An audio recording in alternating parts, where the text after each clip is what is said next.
Lonely Pikachu. Quand la version jaune de Pokémon sortit, j'avais 10 ans.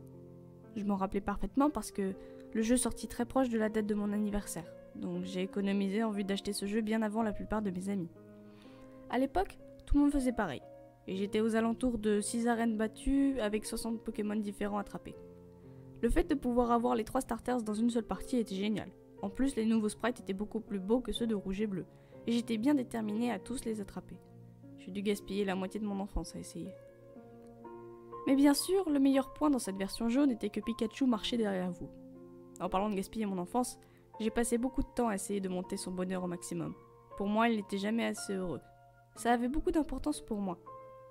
Quand j'ai enfin battu la ligue, mon équipe ressemblait à quelque chose comme Pikachu, les 3 starters, Ronflex et Alakazam. J'étais plutôt fière.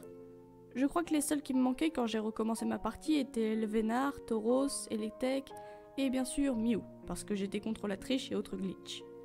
Bien entendu, j'avais une très bonne raison de recommencer ma si bonne partie. En fait, non. C'était une raison très stupide, mais à l'époque, elle me semblait bonne. La raison était Picablu. Je ne sais même pas d'où provenaient ces rumeurs idiotes sur Picablu quand j'étais gamin, mais le fait était là. J'avais entendu au moins 10 versions différentes de comment l'avoir.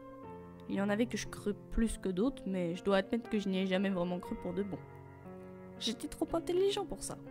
Je n'aurais jamais essayé de recommencer mon jeu si mon meilleur ami Jeff ne m'avait pas parlé de cette nouvelle méthode.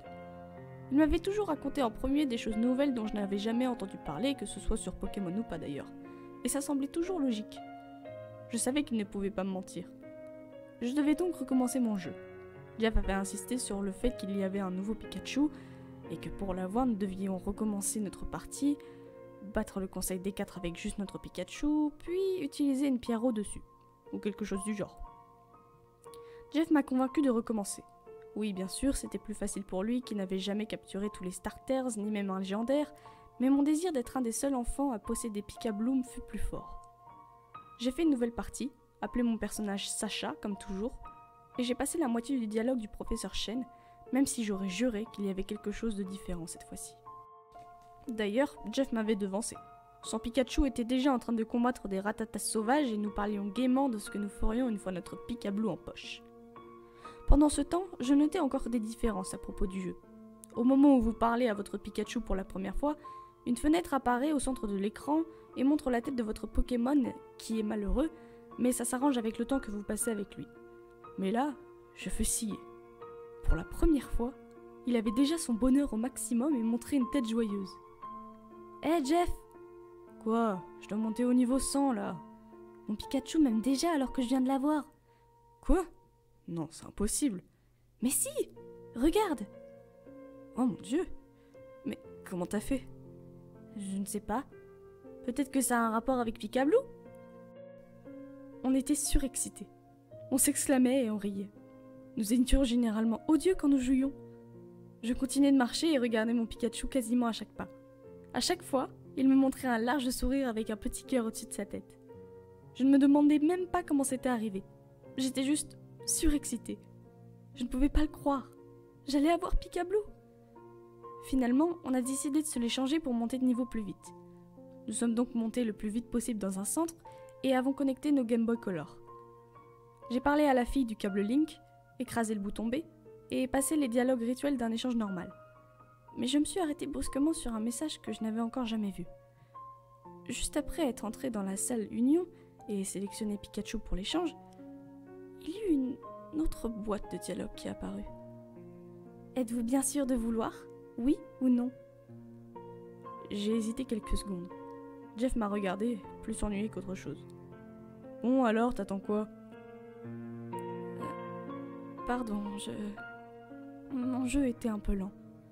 J'ai sélectionné oui. J'ai regardé le sprite de mon petit Pikachu avant qu'il ne disparaisse et écouté son cri, toujours impressionné que les programmeurs aient mis la vraie voix de Pikachu en jeu, puis il était parti. Quelques minutes après avoir échangé nos Pikachu respectifs, j'ai malheureusement découvert ce qui se passe lorsque vous échangez le Pikachu de Pokémon jaune hors de votre jeu.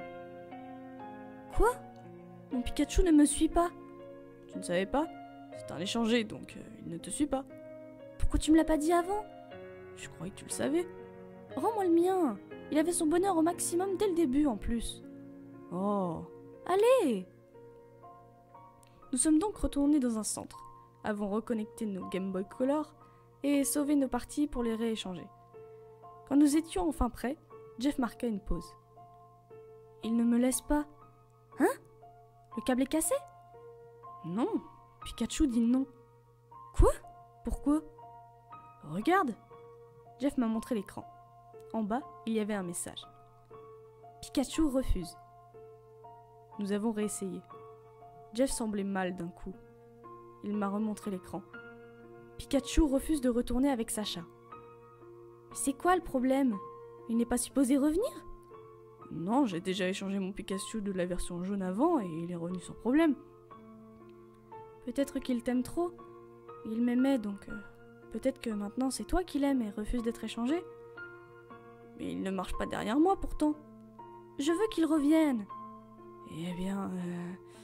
pourquoi ne pas essayer de le transférer dans ta version bleue? Ça semblait une bonne idée. J'ai allumé ma version bleue, que je n'avais pas touchée depuis un moment. En fait, depuis que la jaune était sortie. Mon Dieu, les sprites étaient vraiment laids dans cette version. J'avais complètement oublié. Quand nous avons reconnecté nos Game Boy Color à nouveau, Jeff a encore regardé l'écran du Pikachu. Tu ne trouves pas le sprite différent? Hein? Il m'a montré son jeu à nouveau. Le sprite de Pikachu était dans le coin, ses statistiques en bas. Je ne l'aurais pas noté s'il ne me l'avait pas dit, mais il était légèrement différent. C'était ténu, mais son expression était un peu plus triste. Ou alors c'était nous.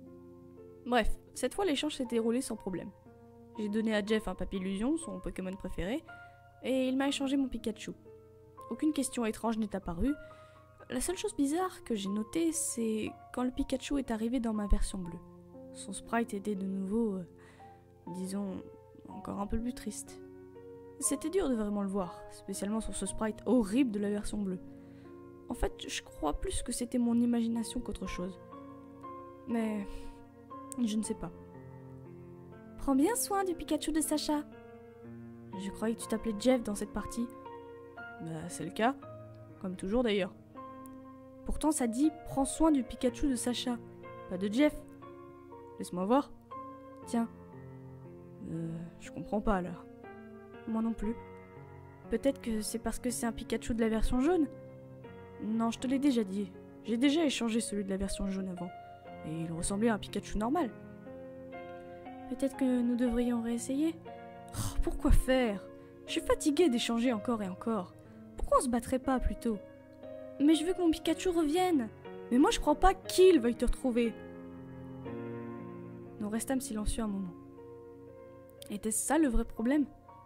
Si Jeff me disait la vérité, Pikachu n'était pas supposé faire ça. Ça me mettait mal à l'aise, mais je me repris rapidement. Ces jeux étaient connus pour être vraiment buggés après tout.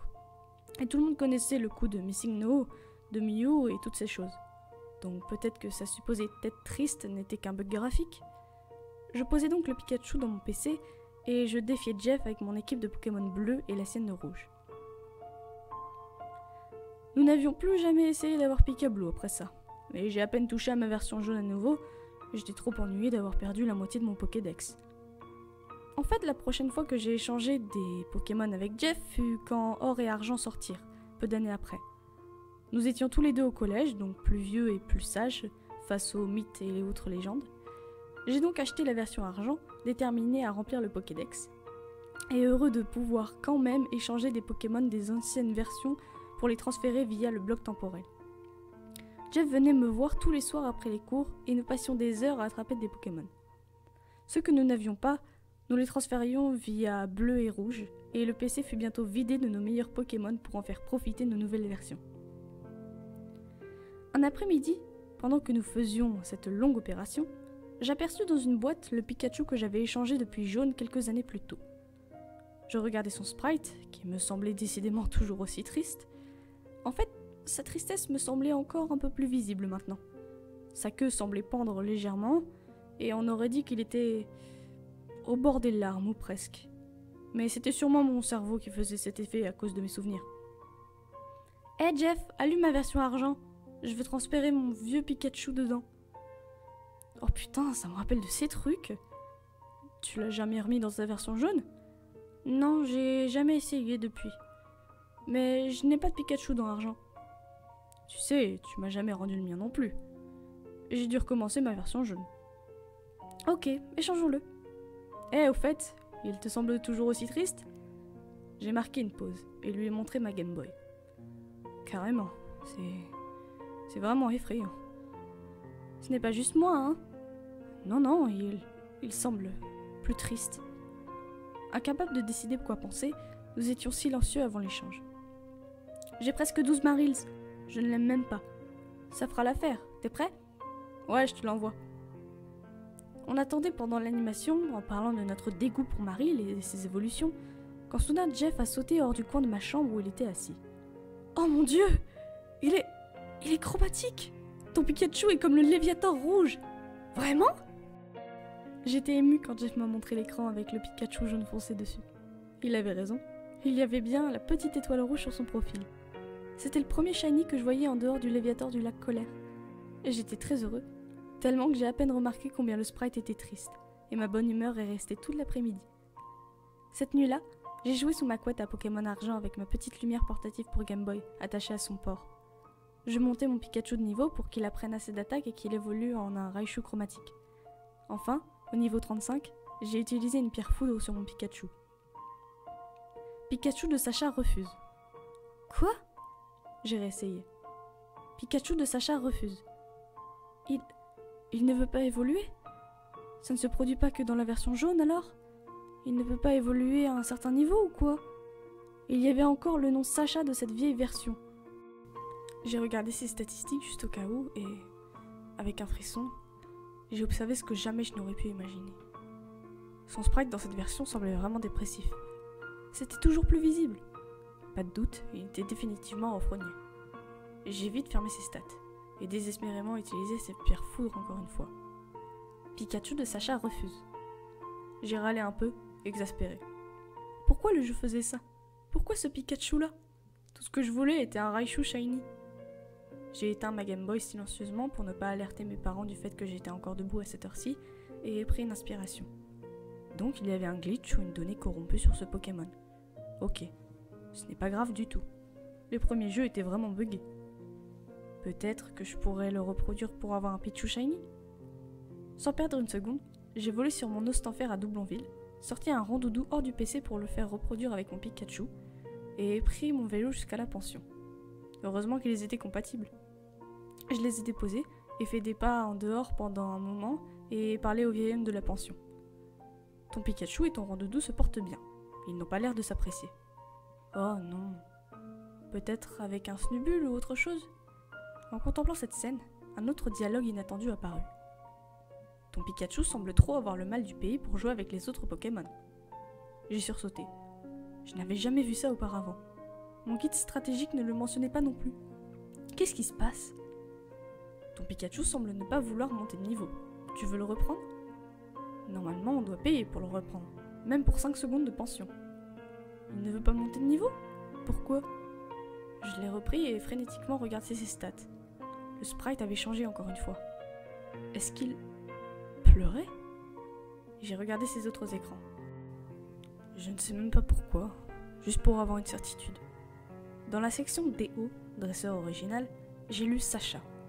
En plus de ça, au-dessus, il y avait ces quelques mots. Reviens s'il te plaît. C'était prouvé.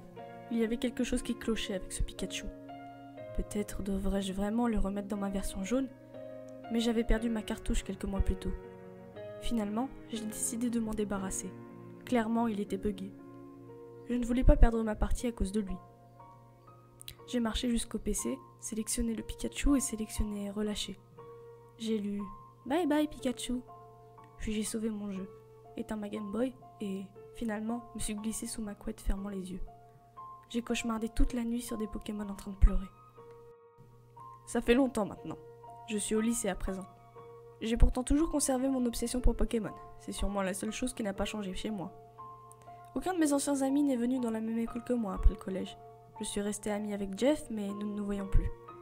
J'ai de nouveaux amis qui jouent de temps en temps à Pokémon aussi et une copine. Les jeux ont définitivement changé depuis mon enfance. Je n'aime pas trop les générations 3 et 4 car elles ne remplaceront jamais nos vieux souvenirs. Je dois quand même admettre que Heart Gold et Soul Silver m'ont vraiment plu et sont mes préférées des nouvelles versions. Elles sont un remix parfait du vieux et du nouveau et j'aime encore y jouer. Je vais remplir mon Pokédex avant que les versions noires et blanches ne sortent. J'adore le fait que tous vos Pokémon puissent vous suivre comme avant dans Jaune. Oh, ça me rappelle ce Pikachu de malheur. C'est arrivé quelques jours plus tôt. J'avais du temps pour monter de niveau entre deux cours, et je marchais dans l'herbe autour de Doublonville pour trouver des métamorphes afin de reproduire mes Pokémon facilement, quand un Pokémon sauvage apparut. La chose bizarre était qu'aucune musique ne se déclenchait. L'écran a juste flashé et a transité sur mode combat sans un bruit. Je sentis mon estomac se retourner. Venant du côté droit de l'écran, glissant vers la gauche, un Pikachu Shiny apparut en face de moi. Depuis mon enfance, j'avais attrapé 2 ou 3 Pokémon Shiny par rencontre aléatoire, donc les petites étoiles ne me firent pas un très grand effet. Mais le pire fut que le sprite de Pikachu ne ressemblait pas à ce qu'il aurait dû. Il était complètement abattu, des poches sous les yeux, sa queue sur le sol, ses joues normalement rouges étaient presque marrons. Il n'émit aucun cri, ou animation de combat, comme un Pokémon normal l'aurait fait. Aucune musique de fond. Il était juste là, me regardant. Pikachu de Sacha apparaît. Je n'ai même pas réfléchi. J'ai lancé une Pokéball normale. Il avait tous ses PV et aucun problème de statut, mais il fut capturé du premier coup. Il n'y eut aucun écran pour le nommer. Le jeu revint normalement, mais au lieu de l'envoyer dans le PC directement, le Pikachu marchait derrière moi. Le jeu était silencieux. Je regardais mes Pokémon. Mon Faramp était toujours en tête de l'équipe, mais Pikachu avait pris sa place derrière moi. Hésitant d'abord, je me suis tournée vers lui pour lui parler. J'ai entendu son cri, celui de Jaune, mais ralenti, presque souffrant. Pikachu veut rentrer à la maison. Je lui ai reparlé. Pikachu vous regarde avec des yeux blancs. Je savais qu'il le voulait à présent, mais pour quelques raisons, je ne bougeais pas. Je lui ai reparlé. Pikachu regarde l'horizon. Soudain, la musique se joua, mais pas celle de la route où j'étais. Elle commença doucement, puis se stabilisa à un volume audible. Je la reconnus enfin. Le thème de Bourg-Palette. Quand j'arrivai là-bas, aucune musique ne se jouait, et il n'y avait personne. Aucun des PNJ qui devraient s'y trouver n'y était. Lentement, j'ai commencé à marcher en direction du labo du professeur Chen, le Pikachu derrière moi. Je ne l'avais pas réalisé, mais il était beaucoup plus lent qu'un Pokémon normal. Il était à un pas derrière moi tout le temps. Avant d'entrer, j'ai parlé au Pikachu. Pikachu semble désespéré. J'ai dégluti et suis entré. Aucun assistant n'était là, seulement le professeur Chen, à sa place habituelle. Mon personnage se déplaça sans mon contrôle et j'ai réalisé que le Pikachu ne me suivait plus. Il était resté dehors. Le professeur me parla de mon Pokédex, puis il ne dit qu'une seule phrase. « Où est ton Pokémon ?» Je lui ai reparlé, même message. Je n'étais pas sûre de vouloir connaître la réponse. Je suis sortie, et j'ai vu. Gisant dehors, une tombe comme celle de l'avant-ville était apposée dans le petit jardin en face du labo. Sans perdre une seconde, j'ai marché jusqu'à elle et lu l'inscription. Ici repose Pikachu, abandonné par Sacha 12 ans plus tôt, mort de solitude.